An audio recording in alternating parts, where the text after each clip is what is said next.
Welcome to A Simple Life. The boys and I are going to do a few quick things around the farm. We have about 3 hours of no rain before it starts raining again. And it was just raining a few minutes ago, and so we are in fall. I am in what was our pig pasture about 1.5 years, 2 years ago. And as you can see, it has come back. Now it is very bumpy. I'm not worried about it. All those bumps will smooth out. How do I know this? Because I've done this before and they smooth out. They will just naturally find level over the course of about 1 year or so. What we're gonna do is we're gonna come in here, and while we do have a bunch of grass, there is some weed and stuff like that. We're gonna come in and we are going to spread some of our cover crop that we've been spreading in other fields, like the pig pasture and the cow pasture. Now, the stuff that we're gonna be spreading in here, we're gonna be spreading two different things. We're gonna be spreading a ryegrass, and then we're gonna be spreading oats, peas, kale, barley, and wheat. So two different things, two different, I guess, sets of seeds.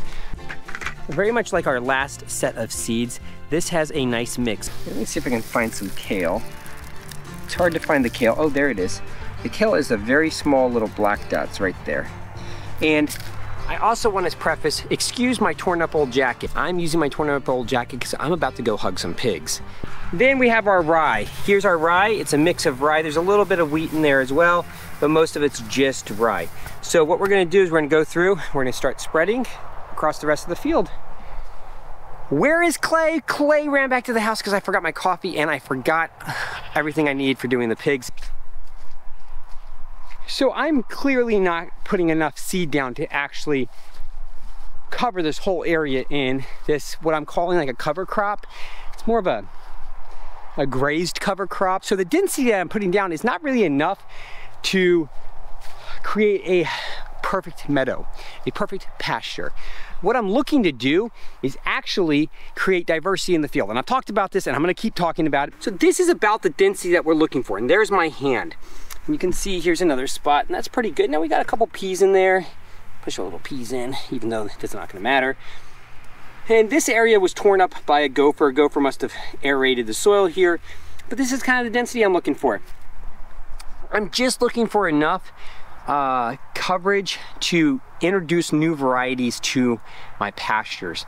Once again, I'm not looking to make this into field peas. I'm looking for diversity of graze for my animals. There's kale in here. I probably put 2 cups of kale in those 2 5-gallon buckets. And so that means kale is gonna pop up in here. Where is it gonna pop up? I have no idea. Kale is a really small seed, but it's super hardy. And once it takes root, we will be good. As long as it doesn't get killed or pulled up, we will have kale in here, probably, well, for the foreseeable future. All right, let's go take care of those piglets. A couple episodes ago, I talked about putting seed in for our pig pastures, and I showed you what we did. I want to show you what's going on. So, you know that seed? Well, some of it is already starting to sprout. What about the orach? Let's see. I have some orach right here. Let's see if the orach is starting to sprout.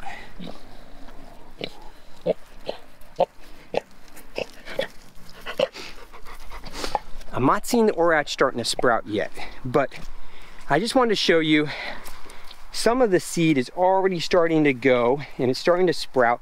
And that's because we have really warm and nice weather here. Even when it's cold, it's not technically cold, it's 50s, 60s, maybe we get in the 40s at night. We don't really have a deep freeze. I think we're 8+ here. And we're 8+ with a lot of rain in the winter. And here's some more right there. There's some more sprouting. And over here, and over there. You can see it's not just 1 or 2. Wilbur, stop trying to bite me. Hi.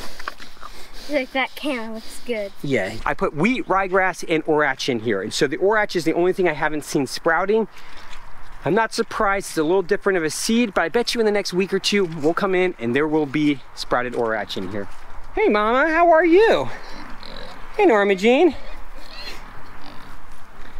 All right, well, we are gonna get some pigs castrated and get one of the most unpleasant jobs on the farm done. You boys ready to do some unpleasant work? Yeah. Yes. Hi, yeah, look at the baby pig. Oh yeah, we got a dog pig over here. There it is. This is my stick. No, wait. Exactly, I know, it's got a stick. All right, just so you guys don't think we don't stand those shelters up, we stand them up and then the big pigs come in and flip them, okay? So what we're probably gonna do is we're probably gonna end up building some more permanent structures in here, one every like 30 feet or something, but I haven't come up with a quick, easy way of doing that that's kind of pig-proof when it comes to destruction. All right, boys, you ready to get this done? All right.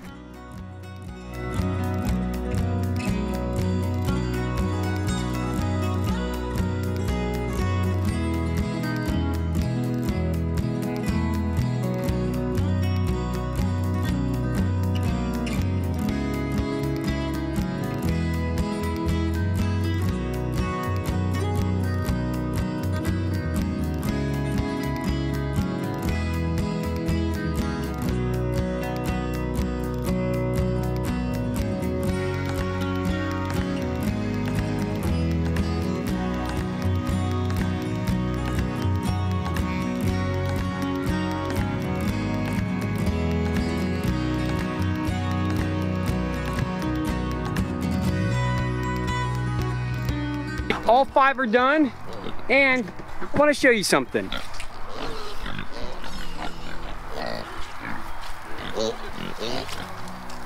Everybody's walking around just fine, okay? Nobody's limping, nobody's acting weird, nobody's shaking in a corner. There's no issues. Everybody's just got little purple butts except for one, and they're drinking off of mama. I want to show you that because I know this is one of those dirty jobs on a farm, but those pigs are okay. They're going to be perfectly fine. We've done a lot of these, and I usually like to do them a little smaller than this. The problem is when they're too small, it's just they're so small because of the type of pigs we have, and then you forget for a couple weeks, you come back and they're the size of a football. So these guys were a little bigger than I like to do them, but everybody got done. It was perfectly fine doing it. If you know what to look for, you know how to do it. It doesn't matter. It takes, I don't know, about 3 or 4 minutes to do each one. All right, well, we are gonna get up to Herman's and check on the goats. It's a beautiful Saturday, even though it's muddy and it's been raining for the last week, but we are enjoying ourselves, even if it is muddy and raining. All right, we are up here and Merle's with me. We are gonna go find our goats. Now, I, this time, am not gonna make the mistake of walking around in big circles to find my goats. I have an idea they're probably exactly where they were the other day when I thought I lost them. Merle, when I came up, was walking up to the gate, so I think he was walking up from wherever the goats were at because he wasn't waiting for me. He was more of like, hey, I heard you coming. Sometimes you just read your animal, and when you read your animal, you kind of know what they want. And what did you want? You want another belly scratch. Okay, your daily dose of love. Oh yes. Oh yes, you're a loved boy. Yes, you are. Okay, let's go find your goats. He's like, I know where the goats are, but I'm not gonna tell you. Okay, let's go find them. Hey, goats! This is the craziest thing ever, where my goats literally will not call back to me. I've never had that happen, ever. I know I keep saying that, but you guys have seen me call for my goats, and my goats just go, yep, we're right over here, Dad. This time, they are not doing that. On this property specifically, they are not doing that, which is really, really odd. But it's also okay. It's just it's a new experience for me to have it where my goats don't respond when I call. All right, let's go down the big old huge hill where Merle tried to kill me the other day and see if we can find our goats. Hey, goats! They called back. Hey, goats! I knew they would call back. My goats love me again. Oh, hey, Merlesy. Yeah, I already petted you. I knew my goats loved me. I knew they still had love in their hearts for me. All right, let's go see what they found because they're right back over here. It's the one I want to check on. Okay, she's right over there. She's putting more pressure on that leg. Look at her. She's right back over there. She's putting a lot more pressure on that leg. See? Yeah, I know it's a little dark in here. There she is, right there. See it? We'll wait for her to walk. I want you to see that because Hi, Mama. How are you? You're gonna come in for a scratch or a pet? You're not sure? There you go, see? A little bit of a limp, but it's sorting itself out, which is good. I'm really happy.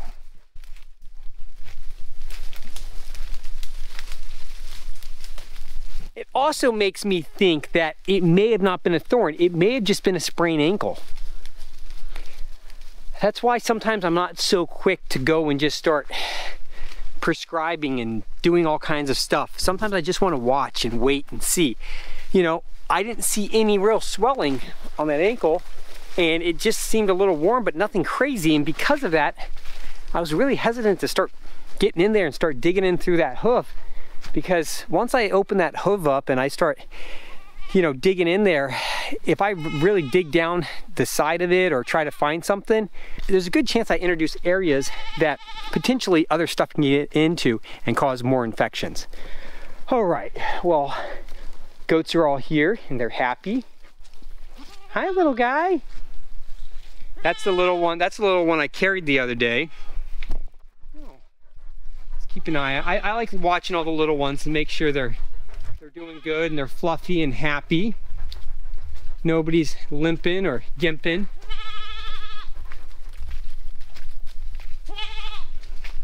And Merle, you're not chasing my goats, are you? No, you're not. Oh, this is much better. This is what I expected the other day when I showed up here. I expected, you know, everybody to be nice and calm and relaxed and enjoying some good browse. Instead, I showed up and couldn't find anybody. So you guys also heard my goats called to me, which is something they always do. And the other day was one of the first times that I walked through a property and my goats didn't call back. Today they called back. Took them a little bit longer, but they did call back, which is good. I like that. I want that. It's the response I want and I need from them because of the way that I graze them. And we are back to this nice little open meadow area, and it's beautiful. You guys have seen from the drone footage, it is a really beautiful hillside, a really beautiful hillside. I keep saying how much I love it, but it's really beautiful. They've done a really nice job with their fencing and everything, and I'm heaping kudos on them because it is nice. The woods need some help, but that's why we're here. All right, we are going to head up to Herman's. Herman went out today to a local sausage festival and ate a ton of food. And so I'm gonna go up there and we're gonna check on our other goats because we have our bucks and that one wether and Reba on the other property, and we don't want to forget about them because, well, Reba, she's the queen on top of the hill. So let's go check on Reba. It's been a few minutes and we are up. And there's the Rebas! Oh, my Reba! Oh, baby, how are you? Oh, yes, you're a beautiful girl and I love you very much. I do love you. I do love you. I didn't forget about you. I did not. Oh, yes. So, Reba is doing good. He's obviously happy. Very happy. Oh, no, you're not going to jump up. We don't do the jumping. So she's happy. Now we're going to check on our little goats. Hi, guys. How are you? All right, it's definitely a little dark out, but everybody looks nice and healthy. Nobody looks like they've been played with or chewed on. Nobody has slobbery necks. BB King looks nice and smelly. And Reba, you're sweet. And that is a wrap. Thank you for joining us. Have a good one.